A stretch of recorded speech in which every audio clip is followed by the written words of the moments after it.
les marchés financiers avec IG Markets, CFD Trading. Bonjour, c'est Gilles du site boursicoté.com. Voici l'analyse technique des principales paires de devises du marché Forex, ainsi que l'analyse de l'or et du pétrole pour les matières premières. Nous sommes aujourd'hui le mercredi 5 octobre 2011 et sur l'euro-dollar, nous avons une continuité du mouvement haussier qui avait été entamé hier, puisque à l'heure où j'ai fait mon analyse, on était sur un rebond ici sur le support baissier qui délimite le bas du trend baissier que l'euro-dollar emprunte actuellement. Alors, on a une belle remontée qui s'est continuée aujourd'hui, mais vous voyez qu'on est venu caler ici sous cette résistance des 1,3360.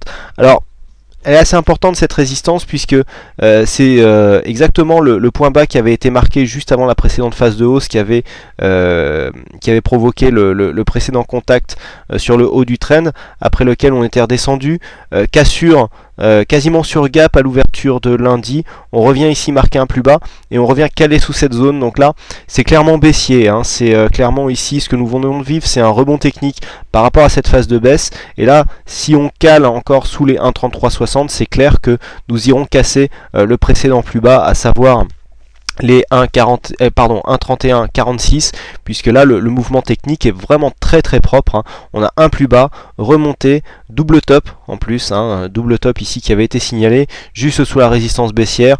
On va chercher l'objectif du double top, on casse le précédent bas sur un gap qui devient résistance, on va marquer un nouveau plus bas, on revient sur cette zone donc qui est toujours résistance, hein, puisqu'on est en train de rebondir dessous. Vous voyez qu'au niveau des indicateurs, on est clairement en train d'aller chercher un signal baissier, puisque là il ne reste plus grand chose pour que le MACD se retourne et que le stochastique croise sa ligne de signal.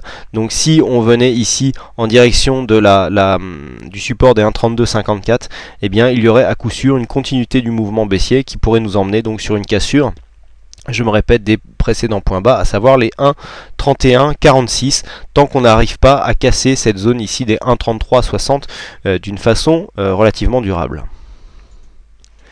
Sur le câble, donc paire livre sterling contre dollar américain, nous avons un début de remontée aussi. Alors je vous avais indiqué ici que le test, on pourrait venir sur la zone des 1,5330. On est remonté un peu plus directement, donc la remontée se fait d'une manière assez peu dynamique, parce que vous voyez ici les indicateurs qui remontent bien, hein. On a un signal haussier ici sur le stochastique et le MACD. Vous voyez qu'au niveau des cours, on n'arrive même plus à revenir ici sous cette résistance des 1,5543. On serait en train de caler, là on hésite un petit peu, on n'est même pas revenu chercher des zones techniques propres, on est juste sous une résistance définie ici par la moyenne mobile exponentielle à 20 bougies.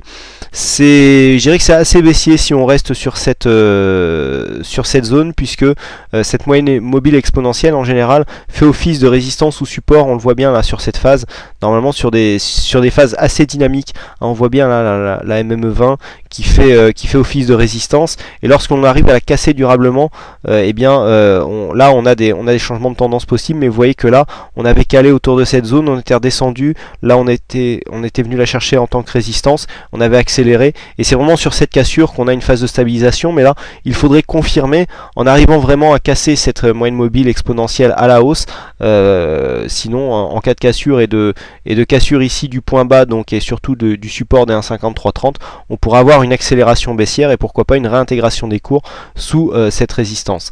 Donc attention ici à ce mouvement, on est vraiment là sur une zone où on attend un petit peu de voir où iront les cours, mais par rapport à la cassure ici du mini support qu'on avait sur les 1,5420, c'est peu probable que l'on arrive à remonter. On serait plutôt sur une invalidation du rebond technique et d'une continuité donc du mouvement baissier sur le câble.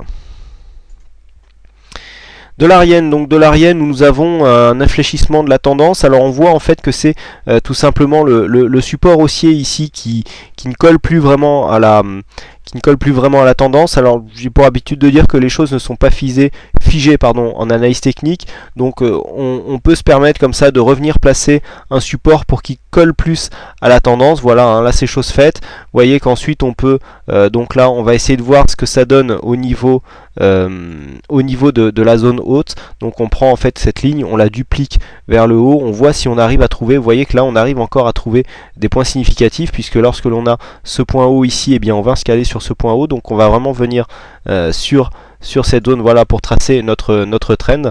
Et donc on voit ici que finalement que nous sommes toujours dans la même tendance. Donc pour l'instant des tests qui se multiplient sur ce support. On ne peut pas vraiment parler d'attaque franche et de cassure. On a juste réajusté le support, et puis on a une zone ici que pour l'instant on a du mal à casser, puisqu'elle a été cassée juste une fois ici pour aller marquer le deuxième contact, donc de la résistance. Je rappelle que sur une tendance haussière, c'est le support le plus important par rapport à la résistance, qui elle donne des objectifs pour venir jouer la tendance. On essaye toujours de venir prendre des points de contact ici sur une tendance haussière. On essaye toujours de venir prendre des points d'entrée en contact donc avec ce support, pour essayer de rallier un objectif ici qui se trouve sur la résistance. Mais bon, des fois on va pas jusque là. Toujours est-il que on a du mal à passer toujours cette résistance des 77,08. On est venu caler aujourd'hui encore une fois juste sous cette résistance. On est en train de redescendre légèrement, un peu moins que ce que nous avons connu sur la phase de hausse, mais on voit qu'au niveau des indicateurs, il n'y a pas une grosse volonté haussière.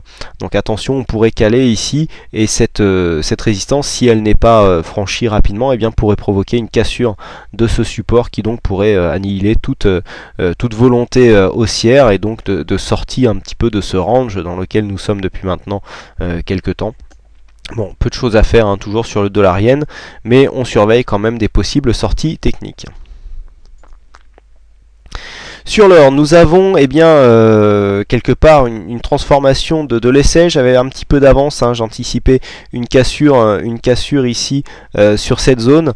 Bon, on est venu casser le jour suivant, et vous voyez que ce que j'avais un peu présagé, donc c'était lundi soir, en vous expliquant qu'une cassure de l'or, donc de ce support, pourrait provoquer une hausse des marchés actions. Vous voyez, on a cassé hier, on est monté aujourd'hui sur les actions, donc il y a toujours une corrélation sur l'or, c'est-à-dire les opérateurs ont senti qu'on allait repartir à la hausse, ils ont pris leurs bénéfices sur l'or qu'ils avaient peut-être placé comme couverture. Il faut dire qu'à ces prix par rapport à la hausse qui avait été avant, c'était intéressant de rentrer sur de tels niveaux pour couvrir des portefeuilles actions. Ici donc on est venu prendre, certains opérateurs sont certainement venus prendre leurs bénéfices sur leur couverture, puisqu'ici on a une phase de baisse au niveau du marché action, et donc ce qui a provoqué une chute de l'or, et donc avec une certaine stabilité aujourd'hui. Pourquoi ça n'est pas continué à descendre? Eh bien tout simplement parce que le mouvement avait eu lieu par anticipation par rapport à ce qui s'est passé sur le marché action. Donc là on est sur un mouvement assez technique, on est venu rechercher la bande de Bollinger inférieure comme support, on s'achemine très certainement vers une phase beaucoup moins dynamique. Là on est maintenant sur une zone d'évolution entre 1600 et 1680 dollars l'once, puisque vous voyez que depuis ici la fin du mouvement baissier, c'est à peu près les zones dans lesquelles nous oscillons pour venir faire des écarts, et on voit ici que on s'achemine vers une tendance en range relativement assez facile, puisqu'à part ici cette exagération qu'on a eue, on voit bien que c'est maintenant les 1600 qui font office de zone de support, et donc les 1680 qui ont été testés par deux fois, qui correspondent à la nouvelle zone de résistance. Au niveau des indicateurs, peu de choses à dégager par rapport au mouvement actuel.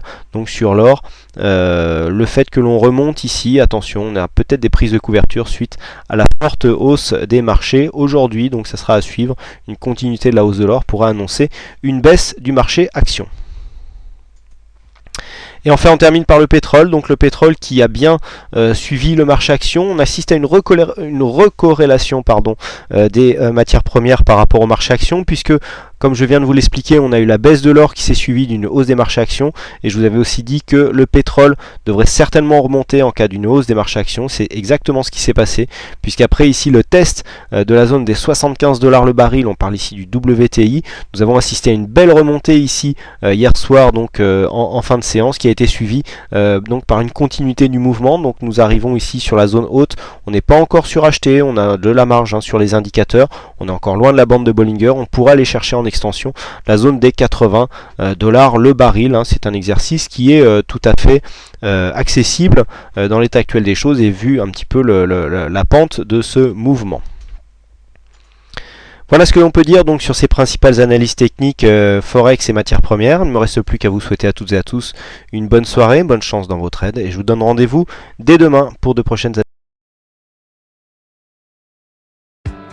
Les marchés financiers avec IG Markets, CFD Trading.